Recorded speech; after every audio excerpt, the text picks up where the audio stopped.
D-moll helirea puhul on vaja mängida 2 spetsiifilist torupilisõrmelisel asetsevat nooti. Siis peame selgeks õppima F-noodi ja Bess-noodi, mis on natukene erilised siin sõrmilisel. Ei ole lihtsalt näppudega sõrmeavade avamine ja sulgemine, vaid peab kasutama ka siis neid poolikuid sõrmeavasid. Nüüd F-noot on parema käe 4. sõrme all ja sulgedki pool sõrmeavast. Selleks, et aru saada, kuidas see F-noot täpselt nüüd kõlama hakkab, teeme esmalt sellist harjutust, et mängime E, F, libistame siis poole ava avatuks ja siis tõstame noodi ja on Fiss. Tõstame sõrme ja on Fiss-noot ja tagasi.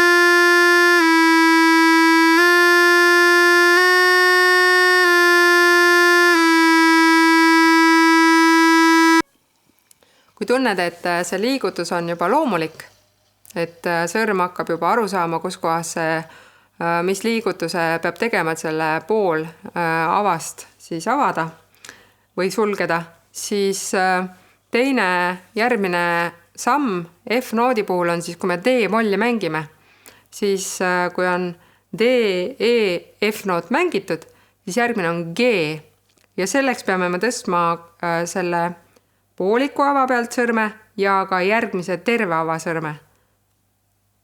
Selline liigutus vajab ka natuke harjumist, nii et harjutame alt D-noodist G-nooti mängimist.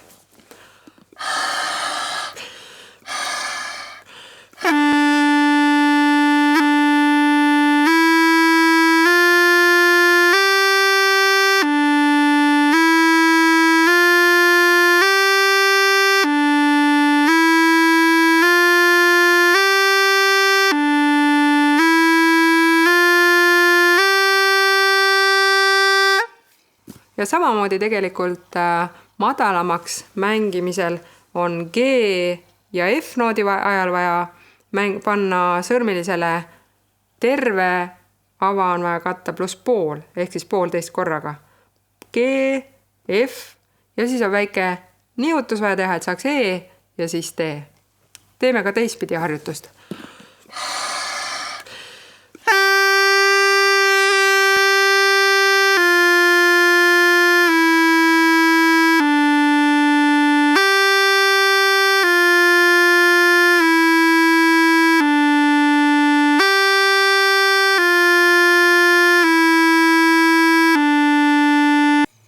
Ja kui need mõlemad pidi välja tulevad, siis mängime D-noodist G-nooti ja tagasi.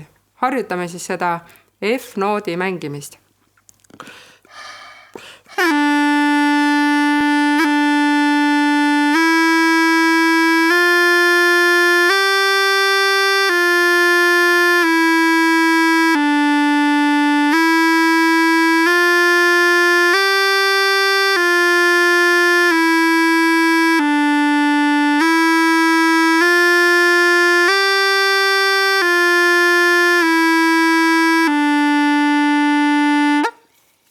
Nii, kui meil F-noot on selgeks õpitud, siis D-molli puhul on ka Bess-noot see, mis ei ole sõrmilisel tavaliselt avatud, nagu me mängime G-tuuris, vaid me peame avama pöidla, paremaga pöidla, all oleva ava.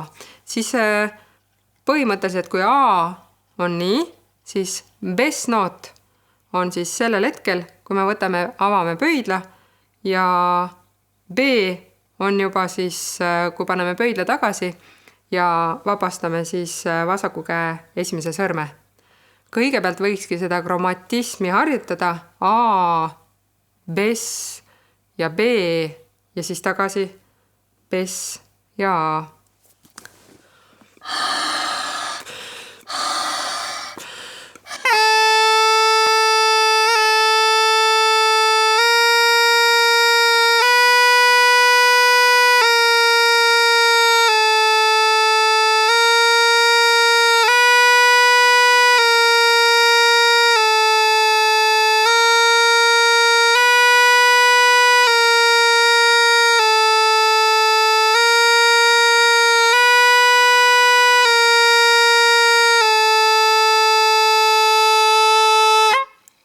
Siin jälgi ka, et näpud käiksid sünkroonselt, ehk siis kui sa mängid A, siis bess ja B noodi ajal läheb ära vasaku käe esimene näpp ja tagasi oma kohale asetab parema käe pöial ja need peavad korraga liikuma.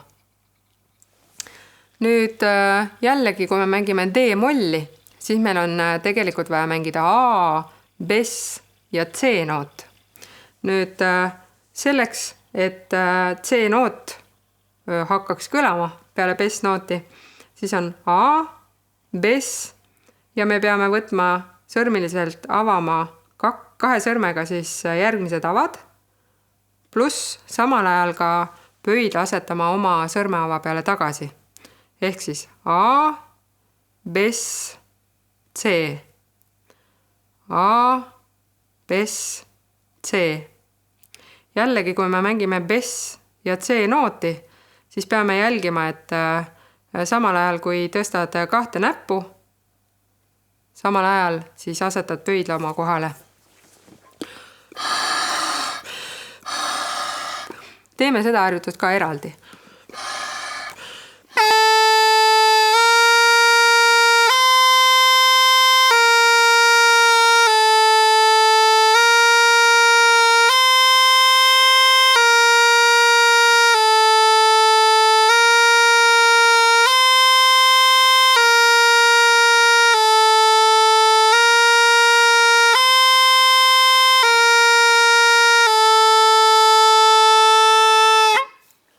Nüüd D-molli mängides on siis vaja meeles hoida, et F-noot on ja bess-noot on siis pöidla all.